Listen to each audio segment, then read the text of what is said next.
Hello అండి, ఈ వీడియోలో ఏసీ ఫండమెంటల్స్లోని ఏసీ త్రూ ప్యూర్ కెపాసిటెన్స్ చూద్దామండి.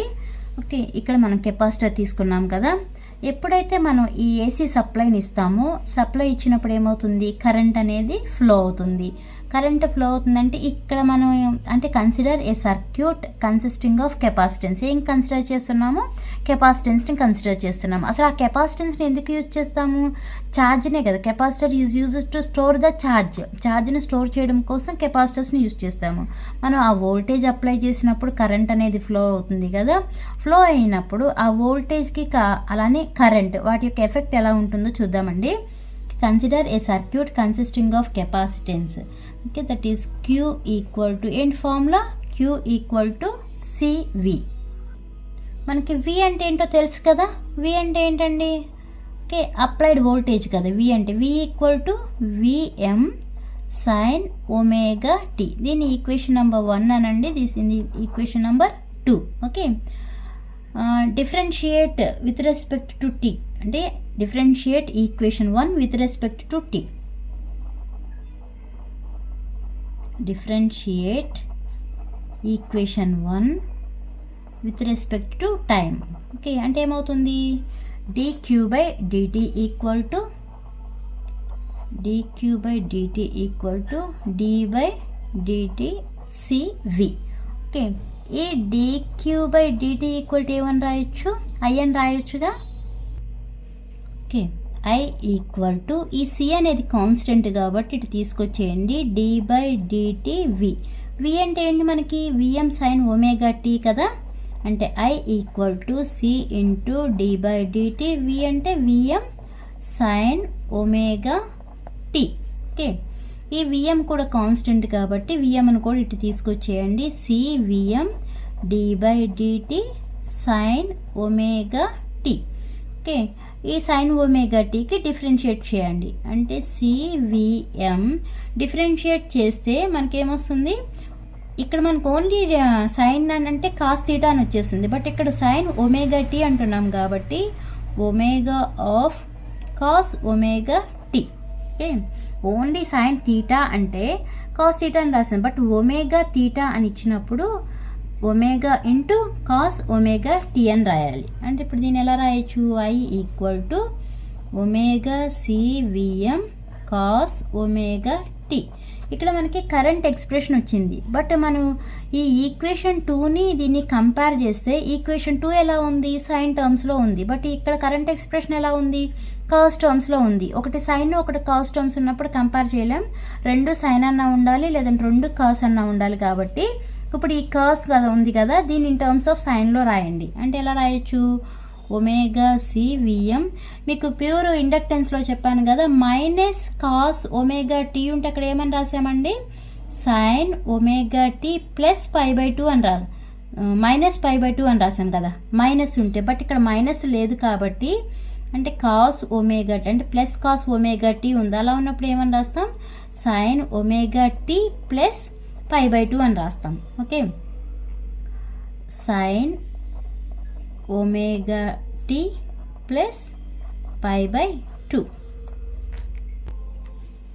ఓకే, కన్వీనియంట్ కోసం ఈ VM ఈ ఒమేగా సిని డినామినేటర్లోకి పంపించేస్తున్నాను. అంటే ఏమవుతుంది, 1/ఒమేగా C sine omega t plus π/2 అవుతుంది.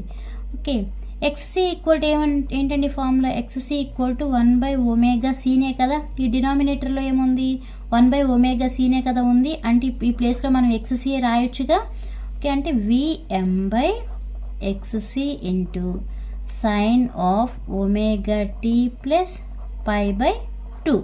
ఈ VM/XCని ఏమనొచ్చు, మ్యాక్సిమం కరెంట్ అనొచ్చుగా. IM equal to VM/XC. అంటే I ఈక్వల్ టు ఏమని రాయొచ్చు, I equal to IM into sine omega t plus π/2 అని రాయొచ్చుగా. ఓకే, దీని ఈక్వేషన్ నెంబర్ 3 అనండి. Compare equation 2 and equation 3. Compare equation 2 and equation 3. Equation 2 ఏముందండి, V equal to VM sin omega t. Equation 3 ఏముంది, I equal to IM sine omega t plus π/2 ఉంది. Voltage కన్నా 90 degree, ఇక్కడ చూడండి ఒమేగా టీ ప్లస్ π/2 అన్నాం కదా, అంటే వోల్టేజ్ కన్నా కరెంటే 90 డిగ్రీస్ ముందు అనేది స్టార్ట్ అవుతుంది. ఓకే, దానికి సంబంధించి మనం వేవ్ ఫామ్ అనేది ఎలా డ్రా చేయొచ్చు చూద్దామండి. ఓకే, ఇక్కడ చూడండి గ్రీన్ పెన్తో రాశాను కదా, అది వచ్చి మీకు వోల్టేజ్ అనమాట. V = Vm sin omega T. Next ఇక్కడ ఇది మీకు I = Im sin అని రాసాను చూసారా, ఈ వేవ్ ఫాము మనకేంటి వోల్టేజ్ కన్నా 90, ఇక్కడ మనకి 0. ఓకే, దాని ముందేమవుతుంది π/2నే కదా, అంటే 90 డిగ్రీస్ ముందే మనకి కరెంట్ అనేది స్టార్ట్ అవుతుంది. అంటే దీన్ని ఏమంటామంటే లీడింగ్, అంటే కరెంట్ అనేది ముందుంది కాబట్టి లీడింగ్ అంటాము. మీకు ఇండక్టెన్స్లో కరెంట్ అనేది 90 డిగ్రీస్ వోల్టేజ్ స్టార్ట్ అయిన తర్వాత 90 డిగ్రీస్ స్టార్ట్ అవుతుంది కాబట్టి అక్కడ కరెంట్ అనేది లాగింగ్లో ఉంది, ఇక్కడేమో కరెంట్ అనేది లీడింగ్లో ఉంది. అంటే మనకు వోల్టేజ్ తెలిసింది, అలానే కరెంట్ తెలిసింది, దాన్ని బట్టి పవర్ని క్యాలిక్యులేట్ చేయొచ్చుగా. ఇక్కడ చూడండి power P = V × I. V అంటే Vm sin omega tea into I అంటే Im sin omega t plus π/2. Okay, next Vm sin omega tea into Im into ఈ సైన్ ఒమేగా టీ ప్లస్ π/2 ప్లేస్లో ఏమని రాయొచ్చు మనం, కాస్ ఒమేగా టీ అని రాయొచ్చు కదా, కాస్ ఒమేగా టీ అని రాసాం. నెక్స్ట్ ఇప్పుడు Vm Im sine omega tea into cos omega T, ఈ ఈక్వేషన్ని ఇలా 2/2తో మల్టిప్లై చేస్తున్నాను. మల్టిప్లై చేసినప్పుడు ఏమవుతుందండి, Vm Im/2 into 2 sine omega tea into cos omega T ఉంది.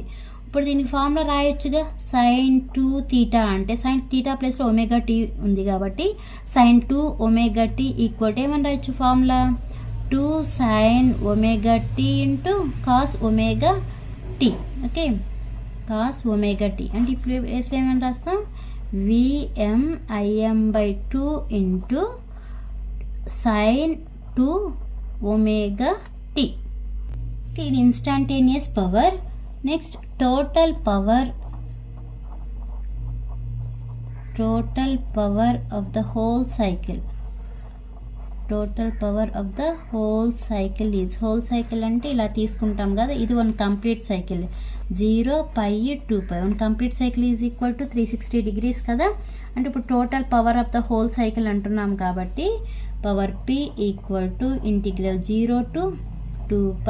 ఇక్కడ ఇన్స్టాంటేనియస్ పవర్ వేయాలి. ఇక్కడ ఇన్స్టాంటేనియస్ పవర్ ఏంటి, Vm Im/2 into sin 2 omega tea into dt.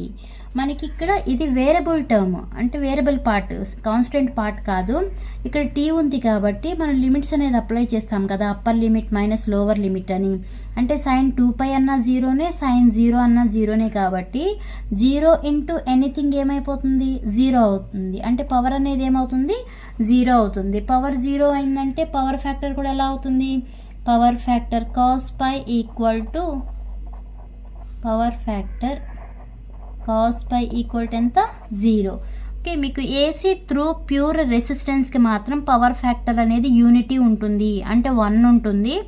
Next AC through pure ఇండక్టెన్స్కి కెపాసిటెన్స్కి రెండింటికి కూడా పవర్ ఫ్యాక్టర్ అనేది 0 ఉంటుంది. ఓకే, ఇవి ఇంపార్టెంట్ కూడా అండి. ఈ వీడియో మీకు అర్థమైతే లైక్ చేయండి, షేర్ చేయండి, అలానే సబ్స్క్రైబ్ చేయండి. Thanks for watching.